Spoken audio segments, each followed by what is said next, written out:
Alright, I'll go ahead and admit it. Like the rest of the universe, I really love this film. In fact, I love this whole trilogy. It's one of my favorite trilogies, right up there with the original Star Wars trilogy and the Lord of the Rings trilogy. Great stuff, great stuff. And I'm totally down. And it's fascinating considering it wasn't intended at all. Everyone involved has all agreed that Back to the Future 1 was intended to be a one-shot, and if you paid attention during the Back to the Future 1 rumination, you can kind of see why. The fact that that film got made at all was something of a minor miracle. No, I'm going to walk that back. It was actually several miracles stacked on top of each other. If it wasn't for Zemeckis' talent, if it wasn't for Spielberg's tacit backing, if it wasn't for the fact that there was faith in the man, if it wasn't for the fact that they were able to get Michael J. Fox in even after they couldn't get him in, and he was willing to go up with the grueling hours necessary, all of these factors came in to make Back to the Future 1 happen. And then he went on to work on a little-known film called Who Framed Roger Rabbit, because Robert Zemeckis just pushed out gold in the 80s. But there was quite a bit of interest in a Back to the Future sequel. The original condition was intended, according to some interviews, there's going to be a lot of information on this one, by the way, as there tends to be with works when we get into this old. But several interviews, there was the intention of, well, there's no way we'll actually get a sequel done. I tell you what, I'll do it if I could get the original cast back. And so almost all of the original cast were like, yeah, we'll come back. I was like, oh. Okay. Gale ended up actually doing the bulk of the writing work because Zemeckis was working on Who Framed Roger Rabbit. And so Gale gets a lot more credit for the scripting, which I just mentioned because while Zemeckis is known for being a very creative name and certainly knowing how to pull scenes together in brilliant ways, Gale, I feel, gets a lot of the bulk share of the credit for the fact that this script is very tightly written. It's great stuff. It's great stuff. And you could see how it follows logically from consequent storytelling and a few other things that I'll discuss as we go through here. What's funny is when it came out, it was a lot more mixed of a reception. In fact, if you go look up its various review scores historically, you'll notice that it's kind of more average to below average. But that's okay. Empire Strikes Back reviewed badly back in the day, and that's the best Star Wars film. So you kind of see the problem here. It nevertheless made plenty of money. $40 million budget and $336 million gross income, which was a decent chunk of change back then, and they had already started working on Back to the Future 3. In fact, as is obvious from the way the film was done, they already had certain scenes done and ready to go, so they could put that preview in the middle of the film, and by in the middle, I mean at the end of the film, for Back to the Future 3, the Trazer thing. Trazer? Trailer teaser thing they did. But the important part is this sequel wasn't planned. The reason that is so important is it is specifically why they decided to plan for 3 now. Now, this is something that's actually semi-common when it comes to fiction. In fact, I just referenced another work that did that. Star Wars. A New Hope wasn't intended to be a smash success. Once A New Hope was a smash success, they started mapping out where to go, not just for this movie, but for the franchise. And that's the exact same thing that happened here with Back to the Future. Now, a little smaller scale, but still. We need to map out the next 2 movies, not just the sequel. This makes perfect sense because, well, I talk a lot about front-loaded and back-loaded storytelling.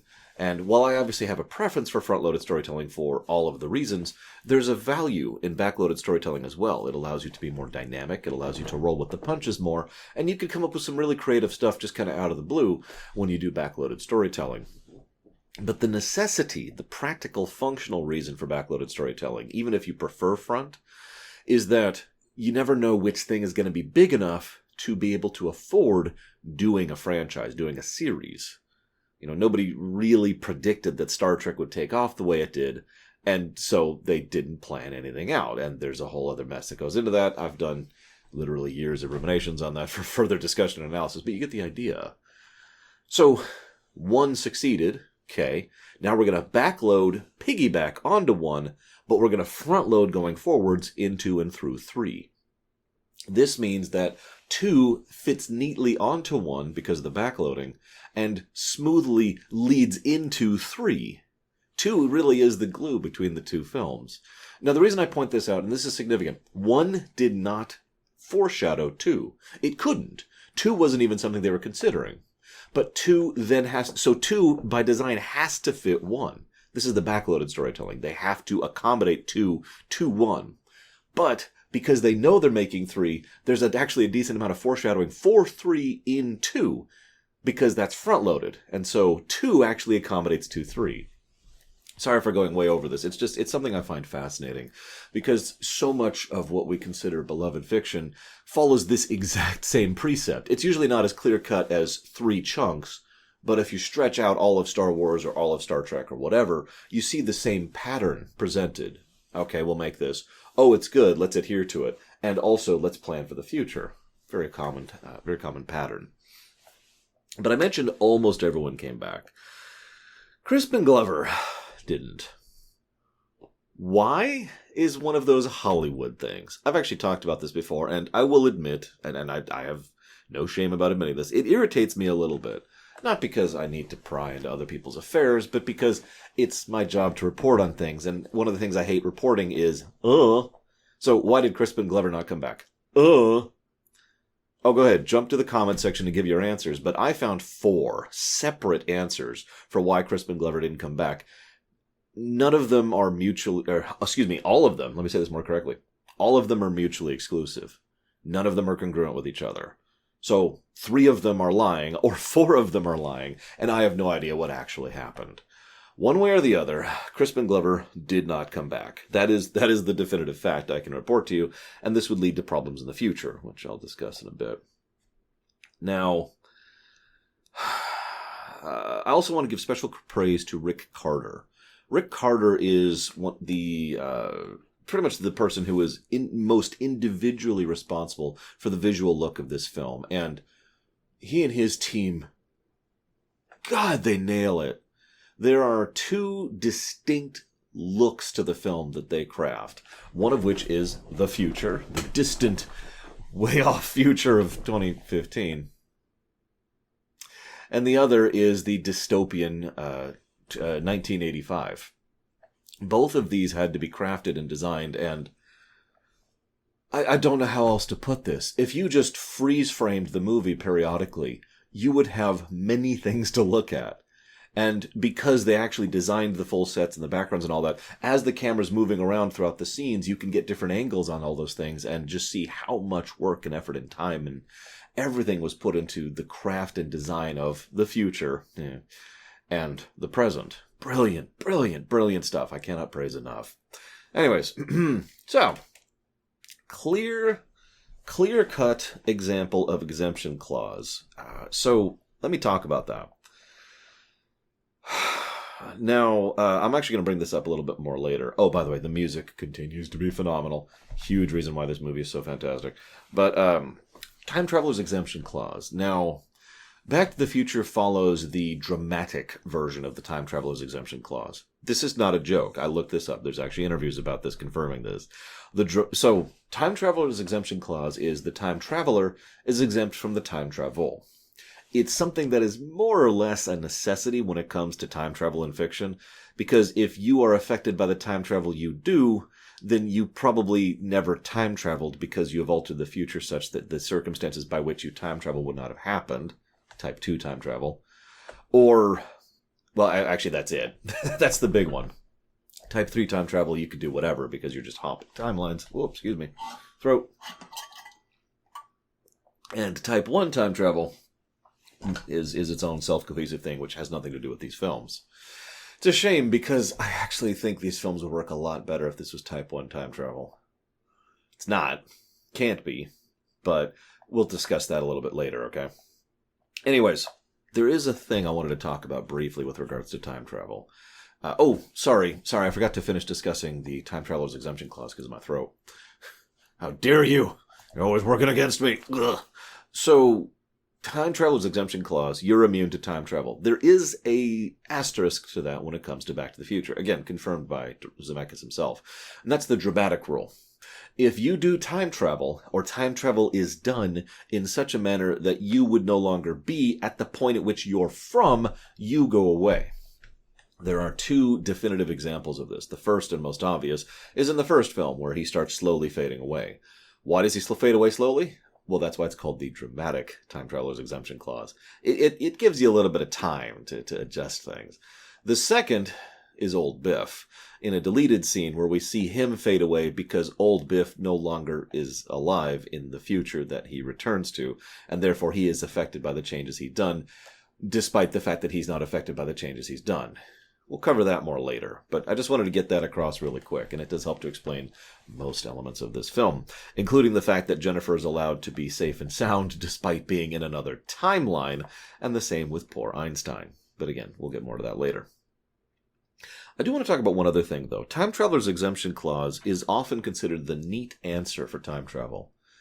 Would you believe that it's not? Because it's time travel. I've talked so much about time travel in my career. It's ridiculous. I suppose it's always been a fascinating topic for me, analyzing it and making it work and blah, blah, blah. And I have actually been specifically asked to discuss the time travel of this film. Otherwise, I actually wouldn't. Because it's Back to the Future. It's not here to be hard science. It's here to be an extremely awesome film series. But that being stated, what's the asterisks attached to Time Traveler's Exemption Clause? Let me give you an example. Let's say you're alive. I know, it's stretching it. But let's say you also suddenly get a time machine. Okay, that's a little more believable. And you go back a few years and you change stuff such that your life is altered. Pretty much the same stuff that happened in Back to the Future 1. You're now back to where you were, okay? Now, you're immune to time travel. Cool. No issues, right? What happens to the previous you? Let me explain this a little bit. No matter which type of time travel... Well, okay, that's not true. In both Type 1 and Type 2 time travel, let's assume your name is... Bob. I was trying to think of a gender-neutral version of Bob, and I realized I couldn't think of one. So you're Bob or Bobette or Bobina or Barbarella or Bobonsky, whatever your preference is. We'll just go with Bob. Let's say that you are Bob. And let's say that you, Bob, go back, alter time, and then come back to the present, okay? Now, you're in a new life where your world and your existence is all different, but there was still a you here. So where is that you? This is the first and biggest asterisk with the Time Traveler's Exemption Clause, because the you that is currently here is the you from either the previous alteration of the timeline or Type 1 does. This really only applies in Type 2 time travel, because in Type 1 time travel, all the changes you did always happened, so there's no change. And in Type 3 time travel, you're just in another dimension. You're in a new timeline, in which case there's just two yous wandering around at this point. But let's go back to the Type 2 time travel. So for those of you not aware, because this is relevant, Type 2 time travel is there's one timeline, but it's mutable. It's malleable. You can change time, okay? So let's assume that you change time, come back to the present. What happens to the new you that is being replaced by the old you that changed time? Because the new you never actually changed time. The old you did. Now, there's several answers to this. Sometimes the answer is that you remerge into a singular being and you have the memories of both. That's actually a pretty neat answer, if we're being honest. Sometimes the old you is still there. Or excuse me, the new you. The new you is still there. And like with Type 3 time travel, there's just two of you wandering around now. Sometimes the new you just winks out of existence and is replaced by the old you, aka erasing the new you, effectively destroying that individual entity to supplant them with yourself. The whys and the wherefores depend on the specific method of time travel and what the fiction decides to do. Back to the Future completely ignores all of this, which is interesting, though, because there is only one Marty when he returns at the end of Back to the Future 1, which means either his memories were merged, which clearly they were not because he doesn't remember anything that was going on, or new Marty was erased. And that's the most likely outcome, is that new Marty no longer exists because new Marty has been replaced with old Marty.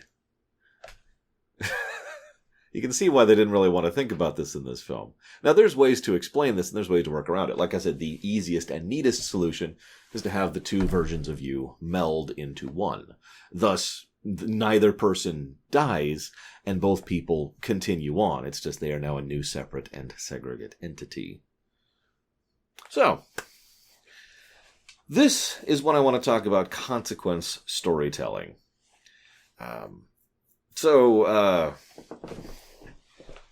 Jennifer got in the car at the end of Back to the Future 1. Now, everything agrees that the ending of Back to the Future 1 was actually just a gag. It was just one final little gag. It's like, we just got to do this one last thing. Off to adventure. And the adventure continues. It's one of those type of endings.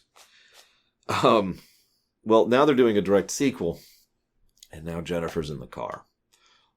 Why is this significant? Because the entire series, the next 2 films, entirely and 100% hinges on the fact that Jennifer's in the car. I'm not joking.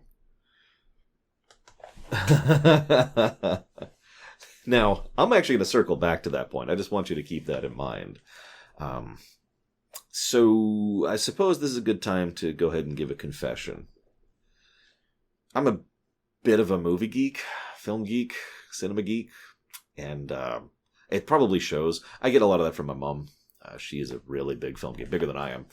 And I really love just the creation and manufacture of cinematography, and I love films, and I love watching films and analyzing them, even when I was in, well, pre-high school range. Let's just keep it vague. I distinctly have memories of having several VHSs, which I would rewatch on a regular basis, just for fun. This specific film, not 1, not 3, but 2, was the one that I would rewatch the most back in the day. Just because I loved rewatching this film, and I loved going through it again. The pacing, the tempo, the style, the visuals, the presentation, the action, the humor. It just nailed so many beats so well. And if I'm being honest, I would analyze, or I guess a better word would be used, to guess. I would try to guess how they would get across some of the effects they do. Because they pull a lot of really cool tricks in this one. I'll talk about a few of those as we go. Anyways, geek confession over. So, how does the DeLorean detect whatever time it currently is in? You ever wonder about that?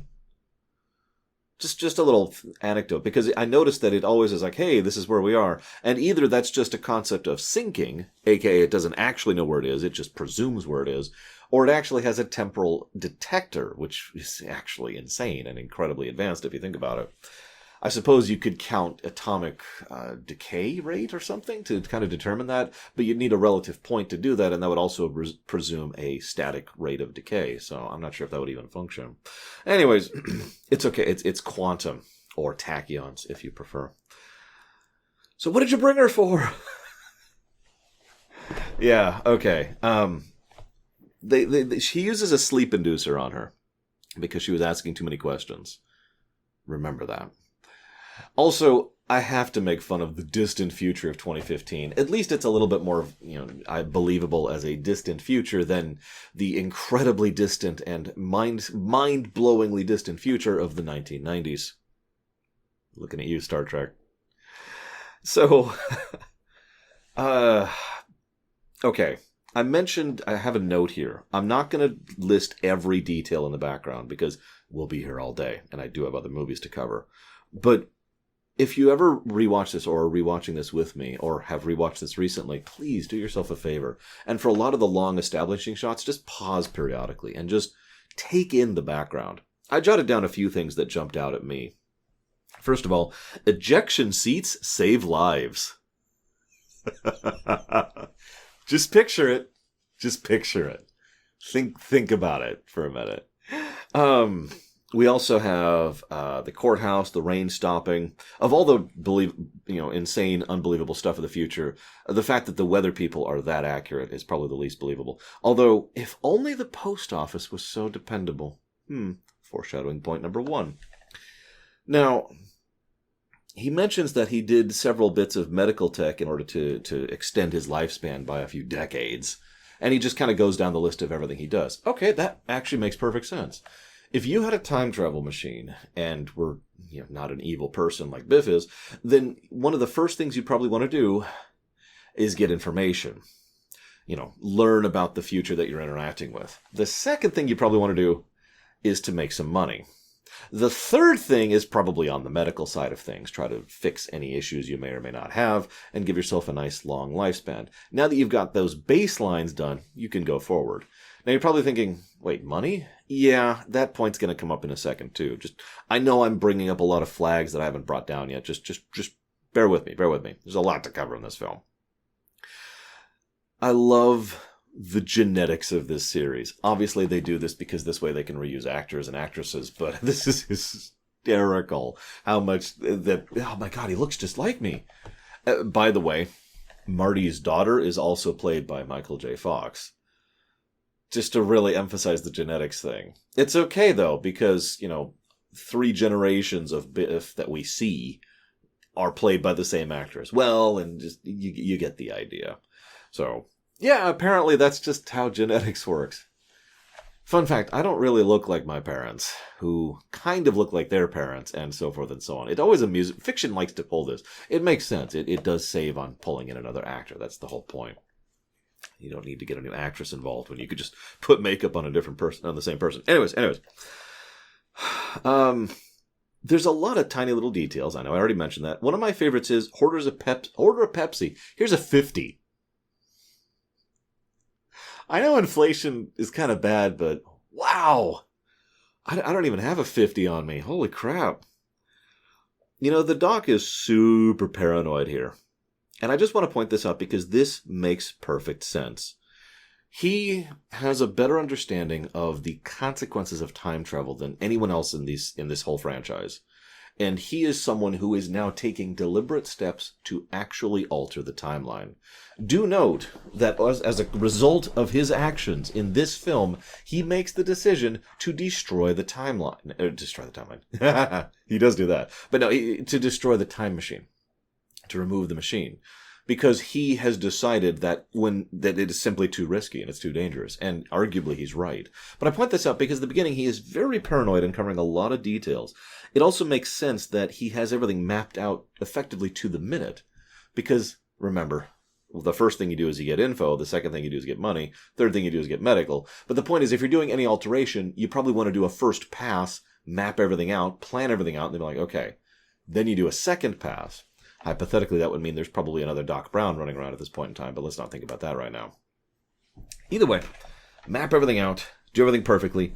Everything's going to be great. We're going to be precise and careful, and everything's going to be excellent. Oh, it's okay, though. There's no lawyers in the future. This is a feast for the attention. Jaws, this time it's really, really personal. Yes, I have seen the trailer. U.S. Air, Vietnam. Interesting. Also foreshadowing. There's a newspaper which mentions that falling litter is an increasing problem, from the flying cars. And Queen Diana will be making a trip. That one kind of sucked. The Cubs are sweeping. And the president is tired of the same old questions from reporters. Now, that one amused me until I noticed that it mentions she, as in a female president, which I just thought was a nice little tidbit. They put a lot of effort into the newspapers. Another thing that I would recommend you pause and freeze frame every now and again, because, God, they put so much detail into this one. My personal favorite detail, though, he goes to the cafe, the 80s retro cafe. Those will never exist, right? And on his way over there, he sees an 80s retro shop, because that actually makes sense. And in there is an NES game called Burger Time. Oh, I should have pulled it out. It's right there. It's in the bin because I haven't reviewed it yet. I only put the games up here on the shelves that I've already reviewed. It's right there. And something about that just made me go, huh. I'm not sure I ever noticed that before. I probably did. I've had that game for quite a while. But, I wonder if my grandmother bought it for me because it was in this film. The exercise place and the cafe have been kind of merged into one place. You notice the people literally biking while eating. That's a thing. This also leads to Marty being an idiot. Now, this is just how it was in the first film, so I'm not really going to make fun of this.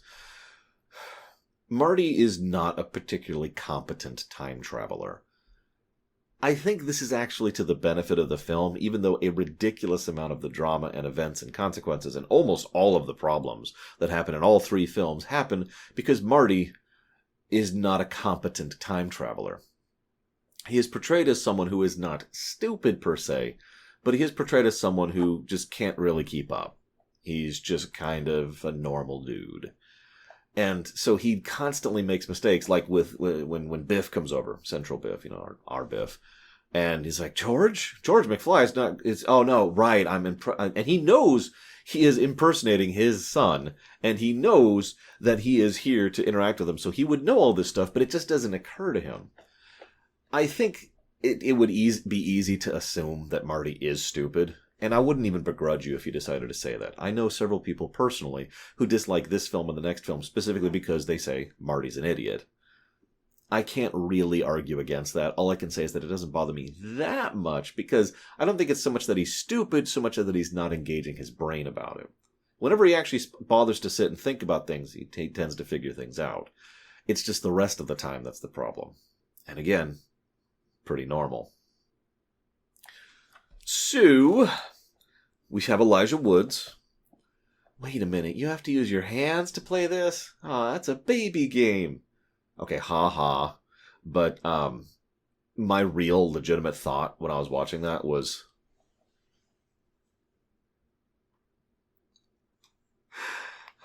yeah. Anyways, moving on. So, some clever stuff happens here. Very clever cinematography. What they tend to do is they map out the scenes very particularly so they know how they want to showcase them. So, for example, Thomas Wilson? Yes, Thomas Wilson is sitting there playing two roles at the same time. Obviously, he can't be in two places at once until, I've invented real-time travel or a holodeck, one of the two, or both. So, what happens is he rushes through the door and is like, Gramps! But it's so clearly in the background, and this is in the foreground, you can just composite the two shots. You can just drag in a green screen over the first shot and no real issues. But the back shot is much more interesting, because there's a bit where he's actually dragged through by young Biff, and then young Biff rips open the door and says, and you. Now that is a brilliant shot. You can actually see the transition. It is very tight, but it's when the door closes, because what happens is they have someone else dressed up as young Biff, future Biff, grab him through the door and drag him through, cut, leave the camera in the exact same place, have him, switch outfits and costume for the next shot, which actually would happen in a different day, consequently, because of the way they filmed this thing. But you get the idea. And then in the other shot, he then finishes the shot and comes through and, And that also means, because the consequence of that specific shot was probably shot on 2 separate days, which is probably true for a lot of these shots. Very clever stuff. And I just wanted to point out little things like that, because they also like to use they use angles and cameras to make it not 100% clear who the other person is when they're supposed to be the same person. Another good example of this was when young Marty Jr. is being confronted by Biff, and current Marty, normal, is actually crawling behind the counter. And you see him crawling back there, but it's from the back and he's crawling around, so you'd see his face, so you just get someone else to portray him there. And they do that trick a lot. I'll be pointing out a couple other tricks as we go through, because again, especially for a film made in the 80s, they pull some very clever stuff here. Wonderful praise. Anyways, so, young Biff, being an idiot, naturally, doesn't notice the different clothes or the different attitude. I do like young Biff's boots, by the way, the spikes on the toes. Is that just me? Those look kind of cool to me. This is when chicken comes into the narrative. It has been argued a lot, this particular plot device. This, regardless of the previous thing, this is Marty being stupid, and the films acknowledge this. This is actually a character-driven point, is that Marty is being stupid each time he allows himself to be baited by this. I know a lot of people who don't like it. I know some people who do like it. All I can get, I'm not going to say like or dislike, because I think that's an invalid question in this particular case. What I do think is that I understand it. It's not actually all that hard to understand. It is basic, and Marty is a fairly basic person, so that lines up. But the mentality behind it is very relatable. All you have to do is presume that someone has accused you of something that is untrue. What is your automatic reaction when that happens? Well, usually several people tend to react by saying, that's not true, and then go out of your way to try and defend yourself and prove the untruth that you know is untrue of the statement they have stated. This should sound familiar because you're probably watching this on the internet. And that is one of the things that trolls like to beeline for, is laying out blanket accusatory statements specifically to bait people into reacting them, trolling them. And this is the kind of thing that has happened in real life, too. I admit I myself have a huge issue when people accuse me of things that I have not done or are not true. And it's just... And it bothers me. And I've analyzed this on myself. I've tried to, rip myself out of myself. And then after the screaming stopped, I look at it and it's like, why does that bother me so much? I don't even have a good answer to that, to be completely honest. It's untrue, but who gives a damn? Like, logically, I can say that. Oh, yeah, sure. I'm, what's a dumb thing I can make up? I love pumpernickel. There you go. Sure, I absolutely adore pumpernickel. Whatever. Like, it shouldn't matter. But if someone were to accuse me of loving pumpernickel, I will admit that would bug me, and I don't really have a good finger on why. Now, in this case, it is a little more specific and a little more basic than that. He is accused of being chicken. Now, he is not chicken. Of all the things that are Marty McFly's various flaws, that is not one of them. But why does this specific thing hit him so badly?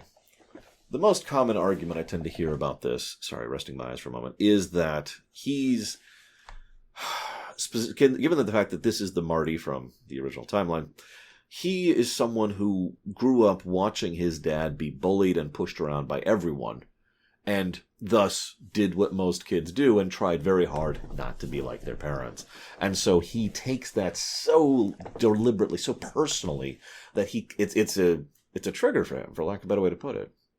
And anytime someone tries to accuse him of being chicken, it just kind of sets him off, and he can't deal with it. Because he's not. And he isn't. It is an untrue statement, like I said earlier. Either way, just wanted to discuss that briefly, because he gets baited into doing something stupid because he's called chicken. I'm not sure if someone who can skateboard could hoverboard in the same way. I don't know if the skills apply the same way. I'm not sure, since hoverboards are barely real. They are real, but they're not really practical. And I'm not 100% sure of the physics involved. I'm glad the batteries in those things last forever, though. He's going to need that for the next 2 movies. Remember that, by the way, the hoverboard. What's funniest about this, he goes out and he's over the water, and it feels like it's this big, horrible dilemma. But it's not. These gang members are about to attack him in full view of cops. There are 4 cops immediately visible in the immediate surrounding area, right around the courthouse there, next to where he is. Even if they actually hit him with the baseball bat, which would actually cause some serious damage, of course, they're screwed. And, of course, the actual solution is obvious. Just dunk into the water and get out of the way. But, of course, only someone who is an idiot, like young Biff, would think that his target, who has many avenues of escape, would just sit there as a static target when he comes after him very slowly. Anyways, granted, he's very angry and very stupid.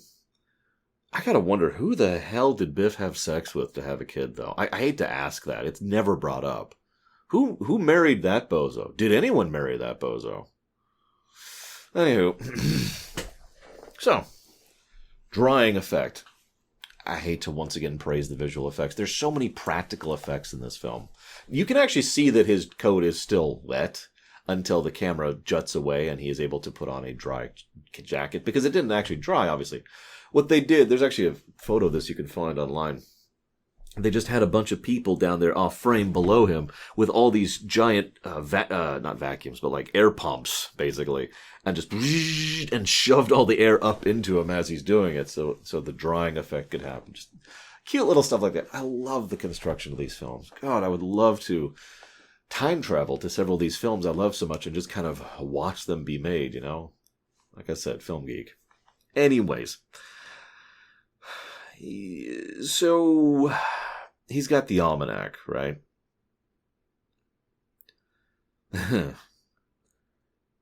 What I love about this is the casual greed of it. Now, I don't really mean that as an insult. Be honest. If you had time travel capacity, would it occur to you to cheat at gambling to win some money? Now, I will raise my hand on that, because I've already mapped out exactly how I would do that, and I know exactly what I would do with the money once I got it. But that's because I'm a total geek, and I spend the long, boring periods of my life where I'm driving or grocery shopping, whatever, thinking about things, and, well, you need something to think about, right? What would I do if I could change the atmosphere? What if questions. It keeps the brain going. Anyways, Point being, no shame. What it's the reason I call it casual greed is because it's not really greed in the strictest sense of the word, and so that's not even right the word. It's more like just, hey, I can make some more money. Yeah, sure. And frankly, most people probably wouldn't think about the consequences of such a thing. The funny part here, Doc Brown really comes down hard on Marty for this. I didn't invent a time machine to make money. I invented a time machine to travel through time. Okay, where'd you get the money for those new clothes? Or all those upgrades to the DeLorean? Or all that surgery you had done? Later on in this very film, he pulls out a briefcase that has money that is appropriately time-stamped for in like an 80-year range. Where'd you get that money, Doc? Don't mistake me. I do think that simply trying to get more money for its own sake is not a particularly good thing. And in fact, this very film is pretty anti-greed in many ways. I wrote down a couple examples on the previous page here. For example, future Marty, who has a big house and lots of stuff, is miserable and unhappy in his life and his job. Biff in the present is someone who is set up and just has this massive fancy casino and all the women and all the stuff and is presented in a horrific light, which has been ruining everything around him. And of course, all of this is set off by the almanac itself and the casualness of it, right?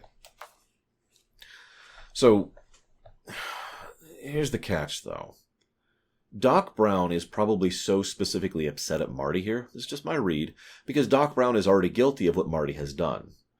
This is an adult teaching a child, put simply, because the adult has already made the mistake of the child. Now you're probably thinking, what? Doc Brown invented a time machine, and he did so casually. No, he did. He just invented a time machine because he wanted to, because he just wanted to travel through time. And Marty just wants a little more money, just to make a little money on the side. Having it now introduced this new element, this new variable, the consequences have already been severe, nearly cost several people their lives, and almost cost him his own life. He is very aware of the consequences and how much you shouldn't casually do anything with such far-reaching effects.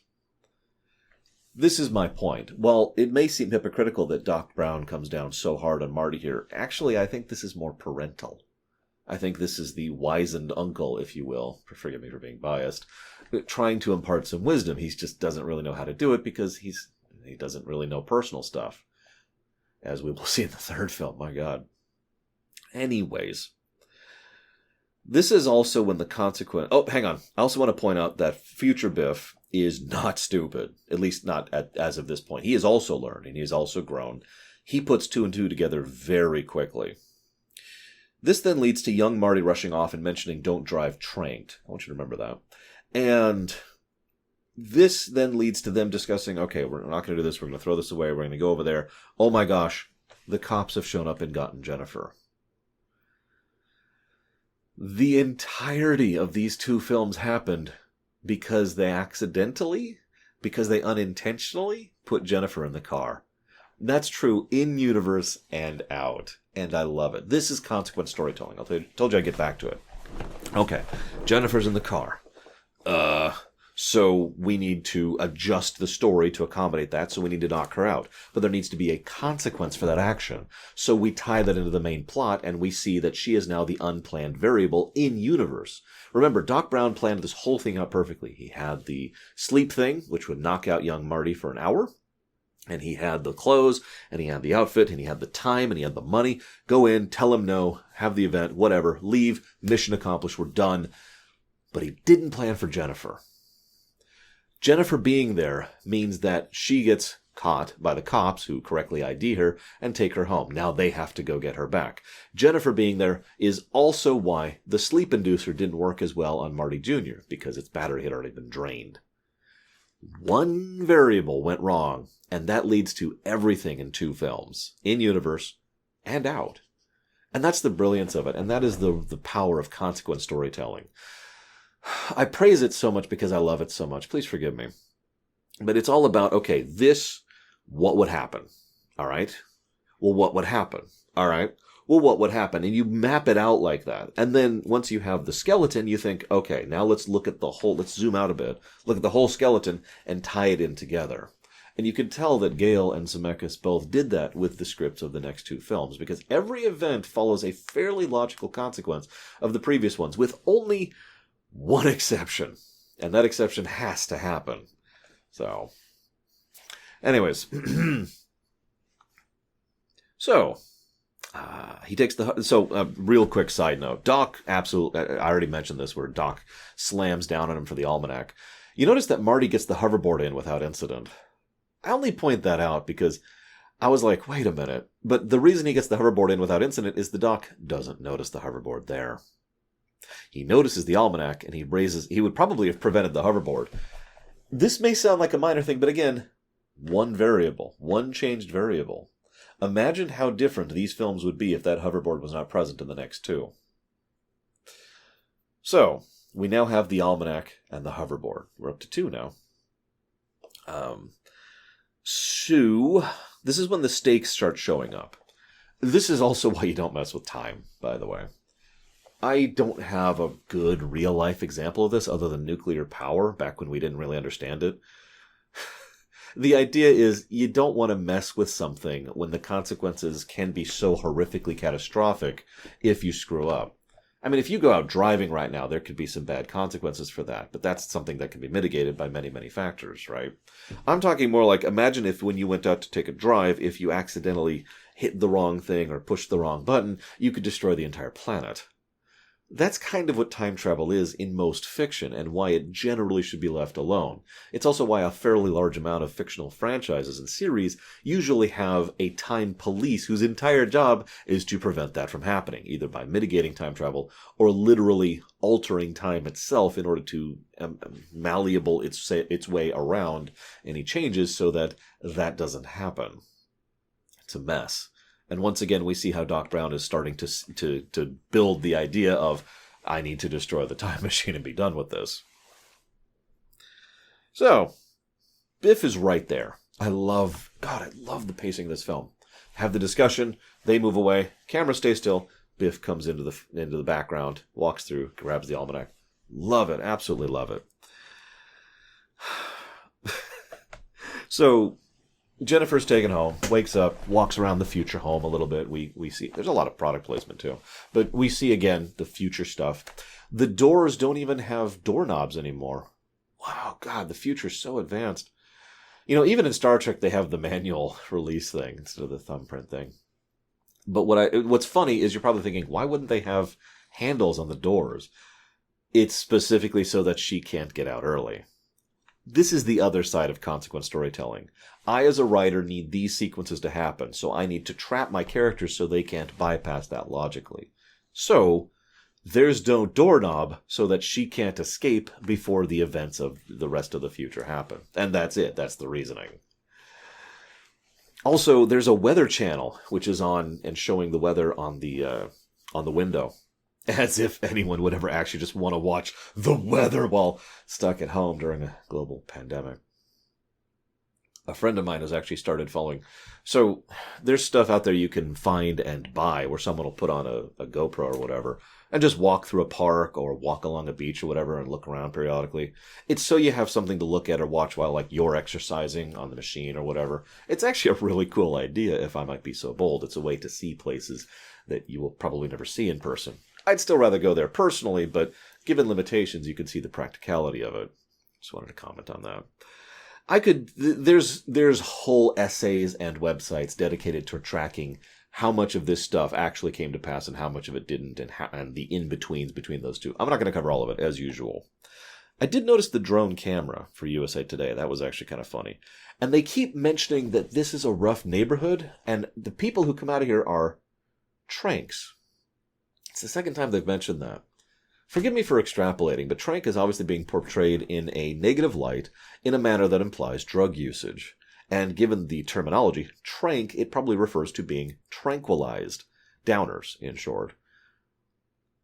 I find myself wondering if this is just kind of how the future is in this particular timeline. The idea that people regularly just kind of chemically shut off their brains so they can operate on a day-to-day basis.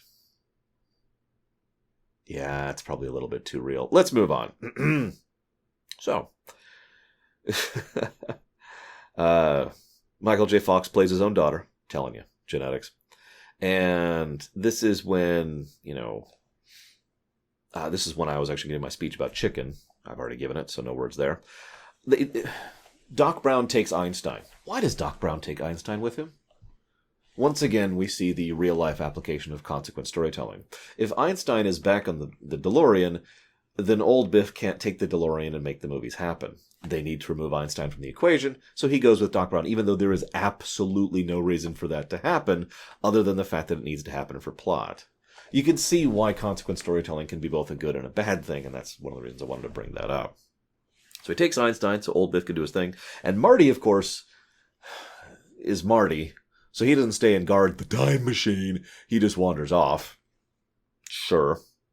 I do want to give massive praise. There's 2 special effects that happen right in a row. First, Biff gets out of the taxi cab and then pays the thing. And there's like a really quick shot of him thumbprinting the payment before it cuts back to Biff. Now that's the key point. So he's actually in the vehicle. The actor gets out of the vehicle. Thomas Wilson gets out of the vehicle, talks to the person. Then they have a close-up, so they cut, move the camera in, do the close-up shot of the thumbprint. And then they have Thomas Wilson in front of a green screen or something. I don't actually know how they did this exactly. But then he just walks away, and the camera follows him and pans him out. But you see the taxi actually take off and fly off in the distance in what looks like one uninterrupted shot. Really well done. The other shot actually happens later. As he gets in the DeLorean and he's trying to fly off, he smashes into the trash and then flies out. I never noticed this before. So the DeLorean has been composited in, right?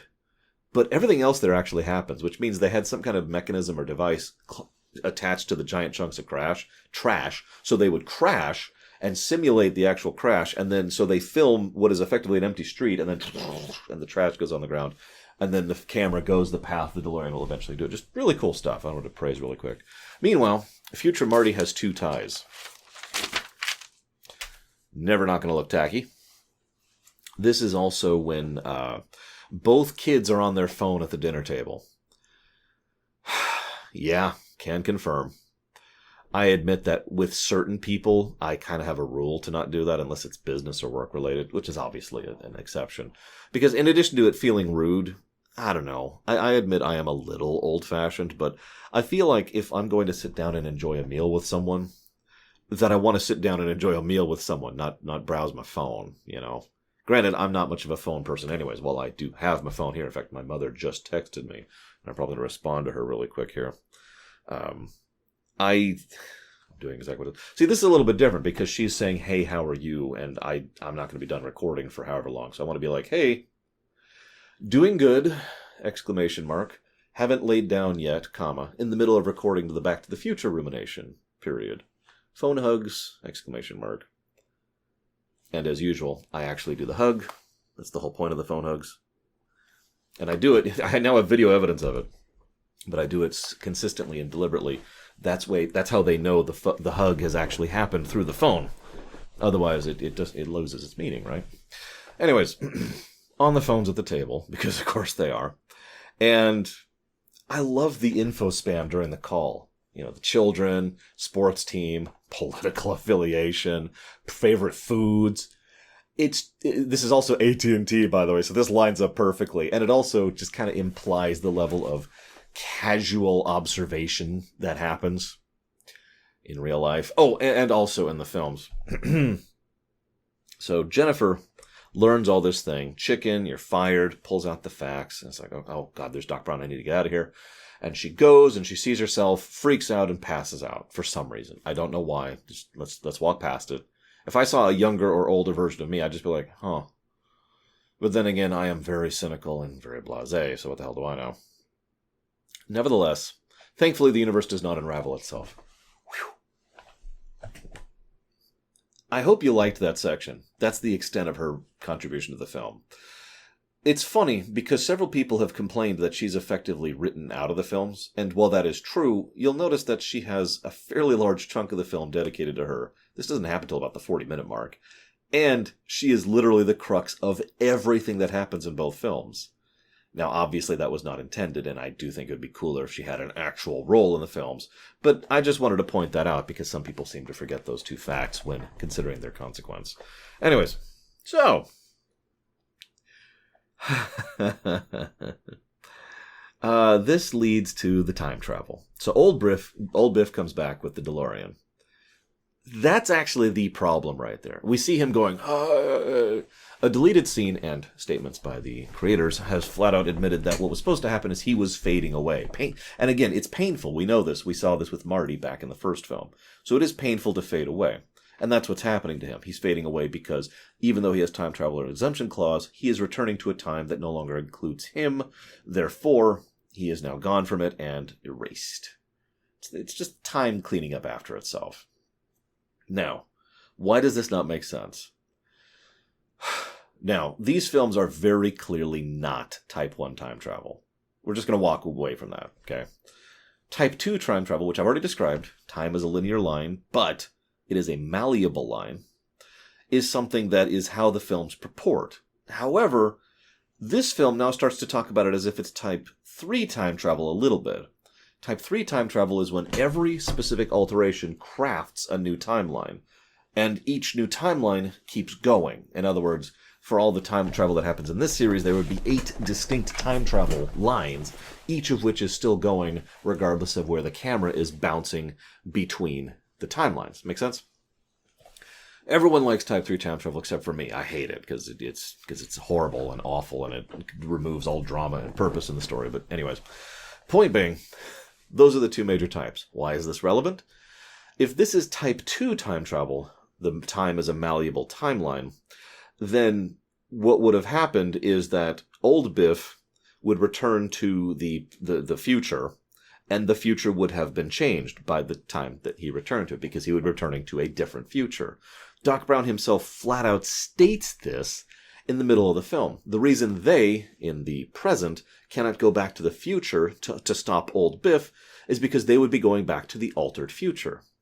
Thus, old Biff should not be able to go back from his now deliberately altered future into his previously unaltered future. So it's not Type 2 time travel. That doesn't work. If it's Type 3 time travel, then old Biff shouldn't come back at all. Because what would happen is he would leave, and then Doc and Marty are now stuck in a timeline which no longer has a time travel device. Because it's gone off and crafted a new timeline. And now that timeline is the timeline that old Biff comes back to. Separate from our heroes. Make sense? This is the overall problem here. And this is why I mentioned this had to happen this way. I'm only even bringing this up because I was asked to. I'm willing to give this a pass, but this does not make sense, no matter how you slice it. Either old Biff should have come back to an altered timeline, which they could have done, by the way, or old Biff shouldn't come back at all. But they need old Biff to come back because they need the time travel device. They need old Biff to time travel, and they need it to return to its point of origin. I did think of another way to fix this, actually. So let's assume Type 3 time travel is present. Multiple timelines, all of which are severed from each other. Hate it, but let's assume it for a moment, okay? Having done so, that would also not line up with several other things, but let's just assume that for the moment. What they could have done is have it so that the time travel, the device, the DeLorean, actually has a recall setting. Something that he probably added after the first film, but before the second. Something to specifically set it back to where it came from. Not when it came from, where. Switching up to the original timeline it came from. Even though it crafts a new timeline, it then bounces back up here. Thus, with the recall setting, he would be able to go back to the timeline that he originally came from, and everything's fine. Now, you might then ask, well, why don't they just use the recall function when in the present? Well, that's easy, because you would just have a recall wipe or a recall reset. You could even have a bit where you see Doc Brown just reach over and hit the recall reset. Picture it like hitting the gas gauge on your car, right? Every time you hit that, boop, you are setting your current location and timeline as the place where the machine will now recall to. So he could have just automatically, as a matter of habit, tapped that button when they got back to the present. Because remember, he was thinking about destroying this sucker. So he hits that button, they go back to the present, they can't recall because the recall has been reset. So all they can do now is go further into the past and craft another timeline to fix this. The problem with all of that is that essentially relies on type 3 time travel, which, remember, that's different timelines. That means there's a timeline up here where, the original timeline where Marty vanishes one day and never comes back from. That means there's a second timeline, which is the one where the Back to the Future 1 ended, where Marty vanishes and never comes back to. And I'm not going to go down all 8, but you get the idea. It means that there's several bad futures still going on and going about their business on there. And we just don't care about that because we're not there anymore. That's one of the things I don't like about Type 3 time travel. Anyways, sorry for ranting. Again, I only am discussing it because I was asked to. But if any of you have any other ideas to smooth this out, I would be happy to hear them. But again, I have to admit, I sympathize because even if you tasked me with this exact same task, I'm not sure what I would do. I would prefer Type 2 time travel, and indeed, the films do posit Type 2 time travel. One timeline, but it's malleable. That means every change changes the timeline, but it is still the singular timeline that is being altered. Your future, your past, is actually being changed. And the timelines don't go on without you, like happens in 3.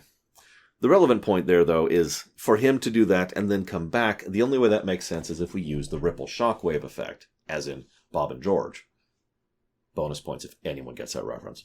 And the ripple effect, just to explain this, it is a complete hand-wave explanation, but the way it works is that time alterations move through the timeline in a non-instantaneous effect. So imagine if you could zoom out and actually watch history like this. You could see someone change history, and then history would be rewritten as it's being pushed forward. Thus they hop over the shockwave, so to speak. Or actually, old Biff hopped over, and then hopped back over the shockwave that he himself had created, and then they managed to get in the timeline and go back, in the time machine, and go back before the time wave actually hit them, the ripple. Now that's pure plot convenience, and that's probably what's canon, but whatever. Moving on. So, they get back to the present. Smashed cars, bars on the window, graffiti, yeah, there's some really cool stuff in this. Once again, huge praise to the background and props department and just making all of this stuff. The set dressing is phenomenal. It actually looks like, well, I've actually lived in neighborhoods that look exactly like this, but let's not go into that. It looks kind of dystopian, which is the entire look they're going for, especially in contrast to the actual present, the present that we saw at the beginning of this film. Also, a couple tiny little tidbits. As usual, there's dozens of them. I only wanted to bring out a couple of specific ones. First of all, I ain't selling. Tell the real estate company I ain't selling. Given that we know that real estate's kind of a big push as to why Biff was able to push some of the things he did, that's interesting to keep in mind in its own right. They shut down the school and never made a new one. Hill Valley is now Gotham. I just wanted to comment on that. Marty continues to not use his brain. Almost gets shot for it, actually. They have an APC patrolling the area. Holy crap. Waste reclamation is a big deal. We see a quick shot of Buford Mad Dog Tannin. Oh, by the way, Doc Brown really wanted to go back to the Old West someday, but never going to happen, alas. There's a toxic waste site that has just been opened up by the shopping mall. And we also see Ansem the Seeker of Darkness here, so that's pretty cool too. They're also massively in debt. There's one of the kids is in probation. Marty's apparently supposed to be in Switzerland. I don't know what that's all about. And there's also been an oil strike, ridiculous levels of unemployment. The Indians are occupying South Dakota. Let's just walk away from that one. Nixon is seeking his 5th term. What is it with time travel and making Nixon getting extra terms just a thing? The Watchmen did that too, and I'm pretty sure there's other. I think there's a couple other time travel stories that have done the exact same thing. Nixon getting additional terms almost always means bad future, right? There's also his promise. This is brilliant. Nixon promises the withdrawal from Vietnam by 1985. For those of you unfamiliar with the exact dates, the U.S. withdrawal from Vietnam happened in 1973. Now, I'm not going to get into Vietnam here. That's a topic. That's a few hundred topics. But that ridiculous, nightmarish quagmire of death and misery being dragged out for another 12 years. Yeah. This is... I don't mean this as a comment against Nixon. Actually, I mean, this is a comment against Trump. Oh, no politics involved. Biff Tannen was actually deliberately and acknowledgedly modeled after the Trump of that era, back when this film was being made. So make of that what you will. So this has nothing to do with the politician, only the corporate mogul. And most corporate moguls, which is my point. One of the prevailing problems of all human society is not the fact that rich people exist. That's a mathematical certainty. Simply by logical progression of patterned mathematical statistics, even if everyone was given the exact same amount of money as everyone else in the entire world right now, somehow, magically, over time it would sift into certain people more than it would in others. That's how that works. Until we're at an actual post-scarcity status, that is life. But the rich are not the problem. In many cases, the problem is that certain rich, especially the rich who tend to get news media and attention, are the people who don't care about what happens around them.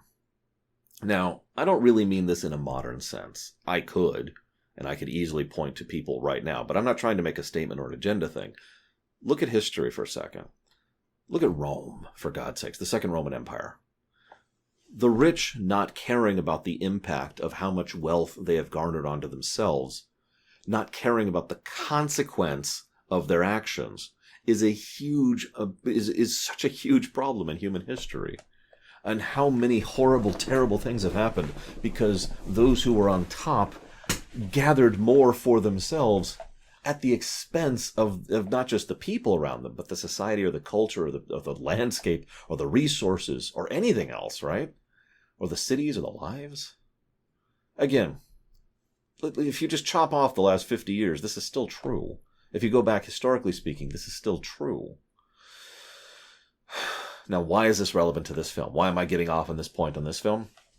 Because this is arguably the theme of the film.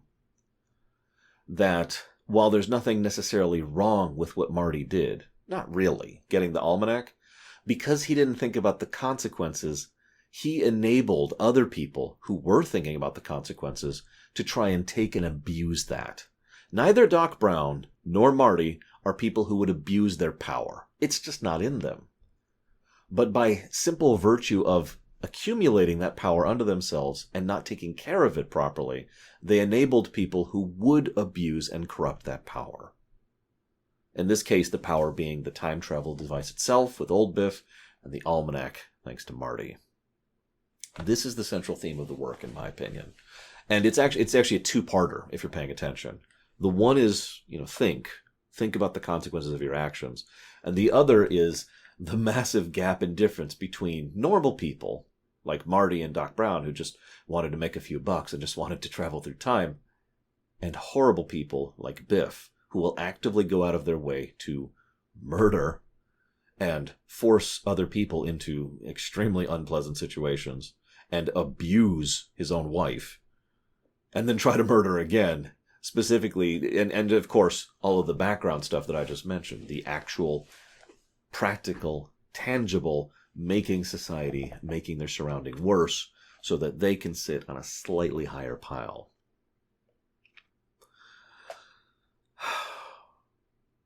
But seriously, he's in a giant hotel with a gambling. Anyways, all right, enough heavy stuff. No, we're not actually done with the heavy stuff. Listening to Lorraine defend Biff after Biff has just struck her and slugged Marty in the stomach is actually horrific. I have actually heard that argument before once in my life, and I hope to God I never hear it again. And I hope no one else has ever heard that argument, because that argument needs to go to friggin' hell. It's okay, I had it coming. I deserved. Oh. This is another reason why this can't be Type 3 time travel. It can't be.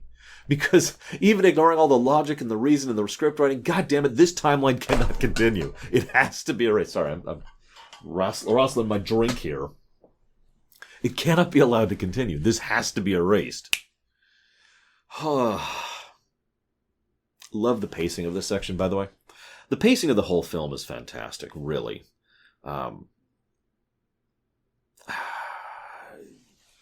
The beginning of the film is actually pretty low tempo, low pace. But the stakes are slowly raised, and actually never stop being raised throughout the course of the film, if you're paying attention. But the beginning of the film is nice, low pace, low key. There's nice, long, calm moments as they peruse things. And the film almost feels like you're taking a walk through it. Even when they start to get to the point where they need to rescue Jennifer, it's still just kind of, okay, she's right over there. We'll just follow them. We'll go get her. No big issue. When they get to the dystopian present, the pace starts picking up substantially. Events start happening and rolling into each other smoothly. And not quite naturally. In several cases, you can tell that there's some cinematic tricks to try and shove the scenes along. But those tricks work quite well, in my opinion. And thus, the tempo and the overall pace of things just races through this section, even though it's not actually all that shorter than the previous one. A lot of stuff happens in a short period of time.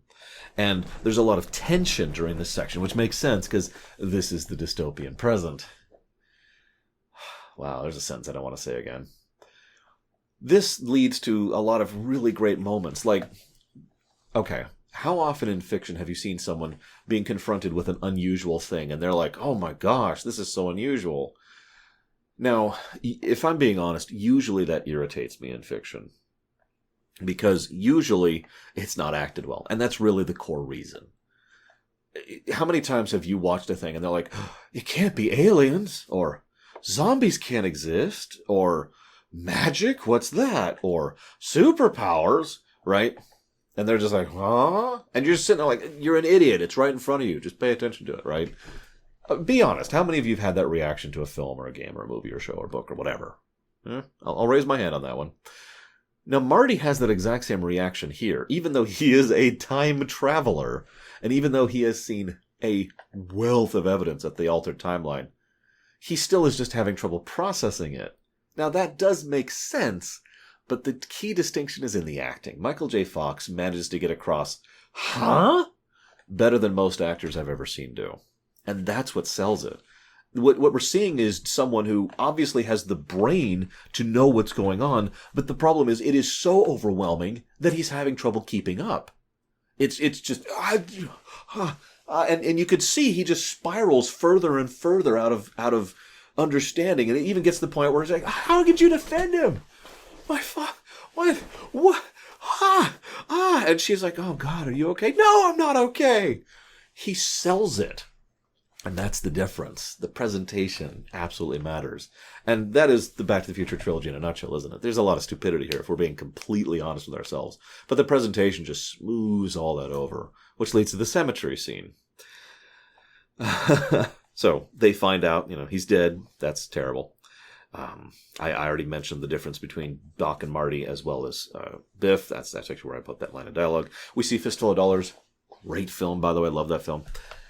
Marty is such a terrible liar. You ever notice that? Now, what happens shortly after this? So Marty confronts Biff.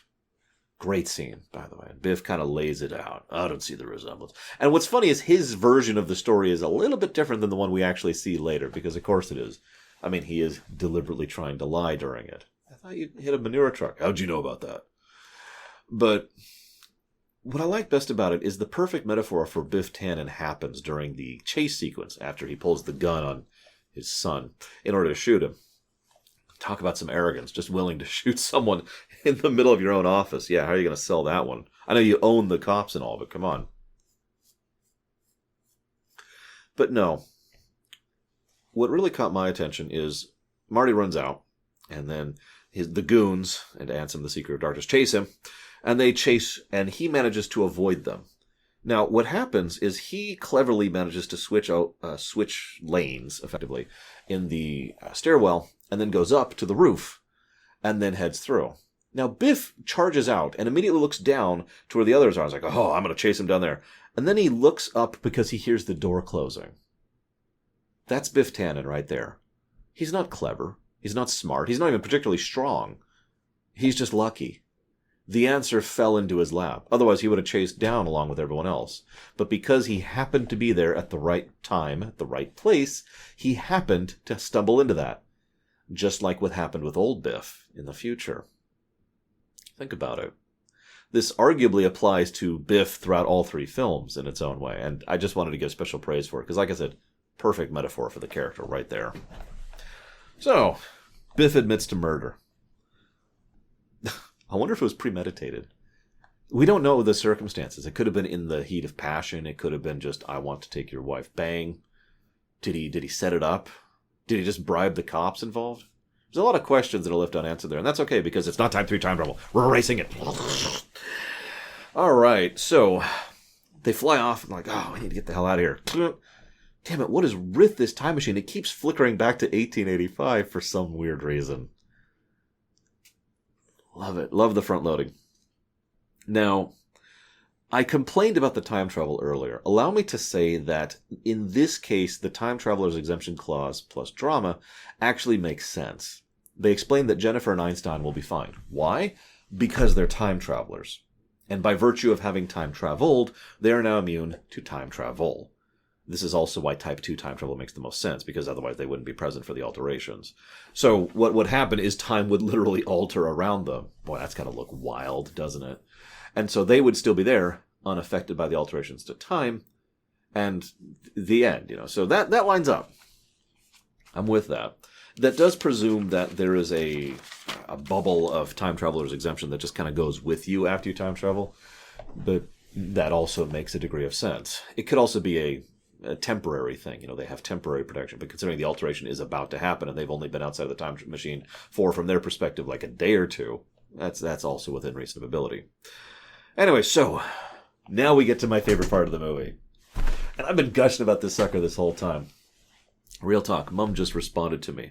I hate to interrupt. And she said, one of my favorite movies, because I told her I was working on Back to the Future 2. And she mentioned the last time she watched it, which was with me, funnily enough. Funny thing, comma, the last time I watched it was with you too, exclamation mark. Love this movie, period. There we go. I remember that incident too. That was about 5 years ago. So, get something inconspicuous. And he kind of wears something like what I'm wearing, actually, but with the hat and the sunglasses, and it's just hysterical. So, now we see another perspective. This is why I love this section so much. Because it's like, okay, this is a brilliant creative challenge. And this is the beauty of the backloaded storytelling I was talking about so much at the very beginning. Because none of this was planned. So all of this, they have to sit and very carefully, with a fine-tooth comb, pick through the first film and be like, okay, now we've sifted the first film. We know exactly what happened and when and where. Where's our holes? And where can we slide ourselves in where we can do it, where it won't be obtrusive, where it will not interfere with the previous camera. This is one of the only reasons I kind of wish this was Type 1 time travel. It wouldn't work. It's not compatible with the story. But I love the idea of the fact that there always were 4 DeLoreans at a certain point in history back in 1955. That for most of it, there were 3 DeLoreans wandering around. That there was 2 Martys wandering around and 2 Doc Browns, and that was always there.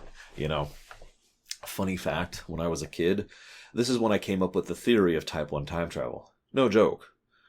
I was misunderstanding the film, and so came up with this theory to explain it. Discussed it with my friends. They pointed out I was wrong, and that led to the theory of Type 2 time travel. Anywho, a little history for you. God, that was so long ago. I don't feel old. I'm almost 40. I don't feel old. By the time this video goes live, I will be 40. How's that for a weird thought?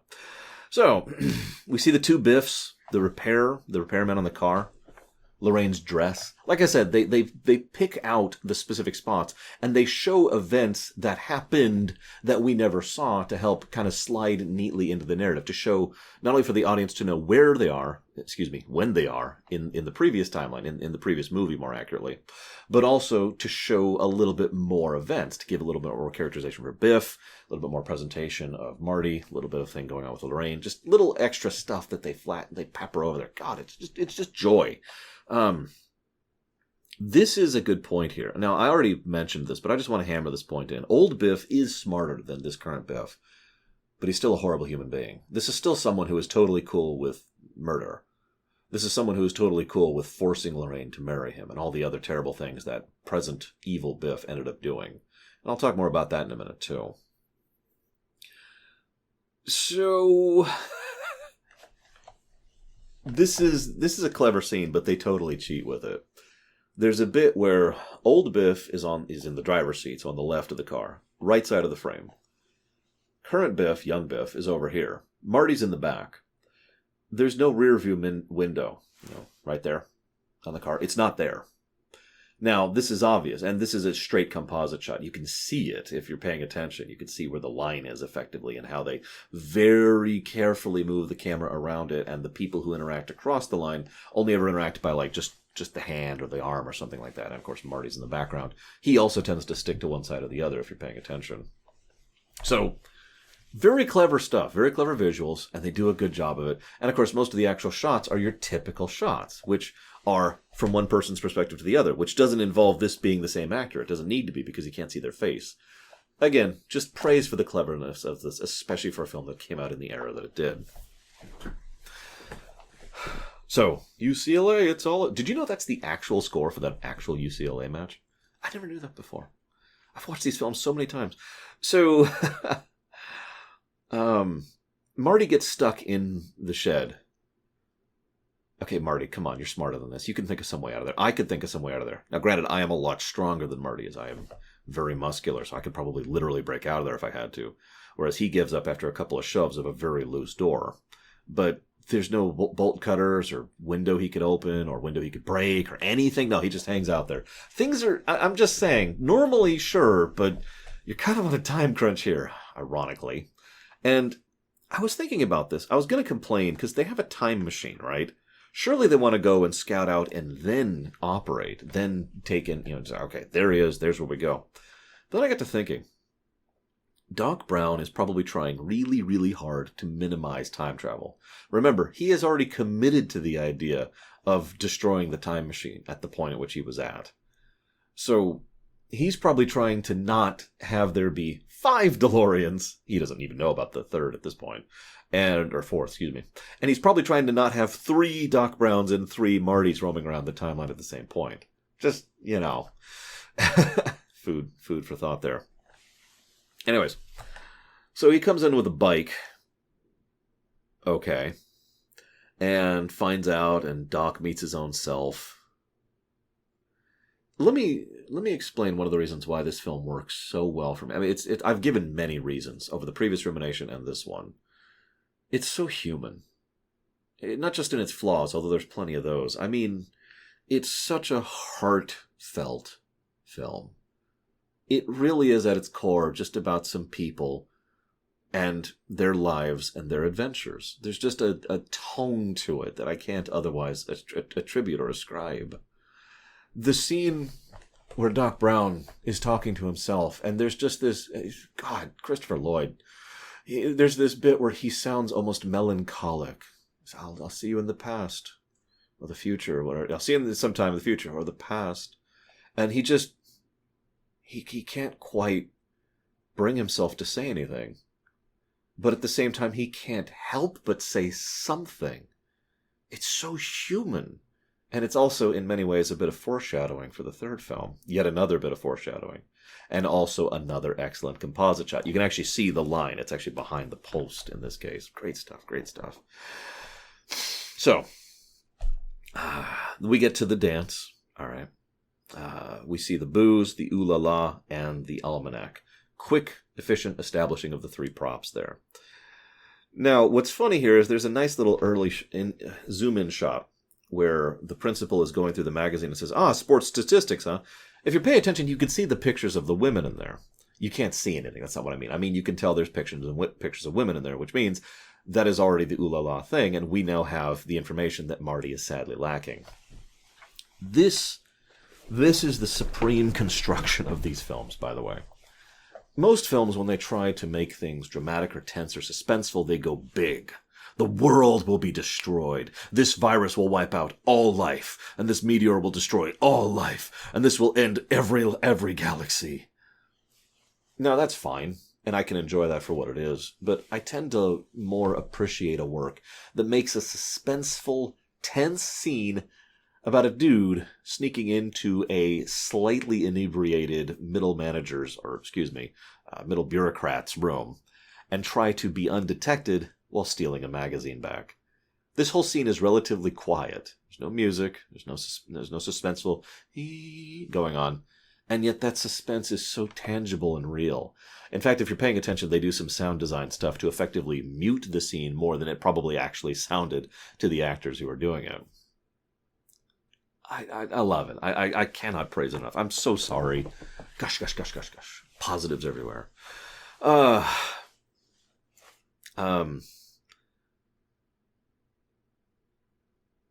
The camera keeps showing Back to the Future 1 in the background. He just took that guy's wallet. And we see how those events start to thread into the events of this film. The DeLorean is still having issues, 1885, and the banner is now introduced. Now, he actually accidentally snags the banner as he's flying off. This also leads to the end of one behind doors and Biff coming into frame. God, I love the camera usage. We've got the shot. Here, I'll try to show it from your perspective. We've got the shot. We've got the scene of one going on here. Marty comes in here, and it's like, huh. Biff comes in here, and it's like, huh. And then Marty's like, no, I'm out. And then he gets called chicken, and then gets smacked in the face for his efforts. So that's nice. This then leads to them having to chase him. Now, you notice he actually has a rear view mirror now. It's okay. He doesn't see anything in it, even though he probably totally should. He doesn't until he has to. We could argue that he's partially drunk and he's stupid, but I mean, come on. I'll talk about that more in just 1 second. What I do love, though, is that the hoverboard comes back in. Now, this leads to a wonderful thing. So, Marty starts to open the door to get in. Okay, there is no way in hell someone would not notice their car door opening while they're driving. But it's okay, because Biff actually does notice, and he does so in the most casual way possible. Huge credit to Wilson. The way he does it is perfect. He's just gonna... like, wait, what? Because, of course, he's got to have some peripheral, and of course he noticed... I know, nobody in this entire series has any peripheral vision. But he notices the door opening, and he notices the dude, and what's probably going through his head at that exact moment? Wait, what? Give me that! Now, this then leads to something interesting and very important. He tries to murder Calvin Klein, yeah, that's it. Tries to straight up murder him. I bring this point up because this once again helps to distinguish Biff from, the Doc and Marty. This is the final point that's made. Even this Biff, who has not yet had a taste of power, is still someone who is willing to commit murder. In fact, to be completely blunt, this is fully premeditated at this point. Not just the slamming against the thing, which could be argued to be justified homicide, which is a real legal distinction. No, I'm talking about when he's staring him down the tunnel, and he sits there and grins like a madman and revs up his car. He takes his time, and he enjoys it. He enjoys the thought of murdering a person. He savors it. Why is this relevant? Remember that comment I made earlier about the main themes? And about how the rich and the problems of the people who enrich themselves at the expense of others? A quote that I am oft saying, it's actually a quote of myself, so I guess I should just say something I say often, is that power does not corrupt, power enables. It allows you to be who you are it removes consequence from the equation. And now you can just do. And you see how this ties into the theme. Biff is shown, prior to having power, prior to having influence and wealth, and the prestige, and the ability to have the ear of the president. That's actually a line in a very brief thing earlier on. Despite all of that power being absent, he is still just as horrible of a human being. You could argue that he's provoked, and you could argue that he's a big drunk, but I stand by my statement. And this will be further confirmed in the third film with his ancestor, who will kill people in cruel manners for no good reason. But I digress. So there's the banner. Again. The Doc actually declines to land the DeLorean. For the longest time, I've wondered why. This is the first time I've ever had a codified answer for that. He actually says it in the film. It's just, I never really processed it before or something. He says it's so windy, he can't just bring it down the normal way. It'll be bucked all over the place. And given that that's a DeLorean, which is already a very fragile car, in addition to being a very fragile time machine on a very fragile car, yeah, okay, you don't want to land normally. He's actually was going to come in and do a controlled descent down onto wheels. Probably should have done that, but, whatever. So, okay, you have my respect for figuring that one out. Then he gets struck by lightning. The film goes quiet. There is actually still sound there, but the wind, the storm, the music, gone. God, I love this moment. Because it's a moment in which we sit there and we stare and we think he might actually be dead and gone. And the film lets us believe that for just a second. Now, it allows us to believe it for just long enough for us to think about it and be like, well, hang on. He got struck by lightning. He's in a time machine. So hang on. This then leads to the man in the coat coming in. The Western Union guy. I've heard some people nitpick this. To be clear, I actually have no nitpick here. Now, the only thing I could say that would be a nitpick was, if this letter was ever to be lost, it would happen early on, sometime in the first few years.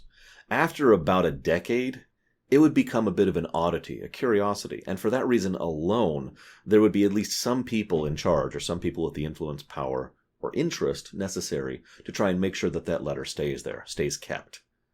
We actually have stuff like that in real life, where there's things where it's like this date or this time, and we're just kind of, huh.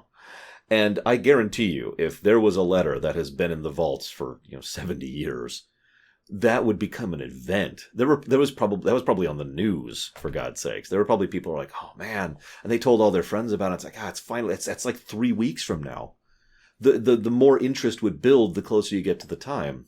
And so the guy who was like, all right, I'll go ahead and check. I don't think it's going to be there though. And then Marty was actually there. That was probably an event. Huh. Anyways. Just cool little moment there. But this is the power of props. Something I almost never get to talk about in fiction. Proper usage of props as key, consistent keystones in the narrative. We have the almanac, which is now burned. We have the hoverboard, which will continue in the next film. We have the banner, which not only saved his life, but was actually something that was indicative of the event. And well, now we have the rain, too. This is brilliant usage of these things. And then we see an actual preview of the third film in this one.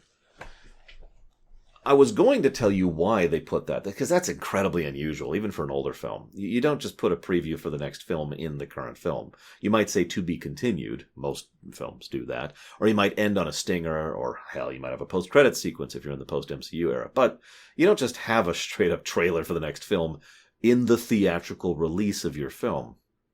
I couldn't figure out why. Don't mistake me, I could come up with reasons why, but I meant like the actual intended intent behind the creators and the studio executives who made that decision. But nevertheless, this has been a wonderful film to discuss. I thank you all for sharing it with me.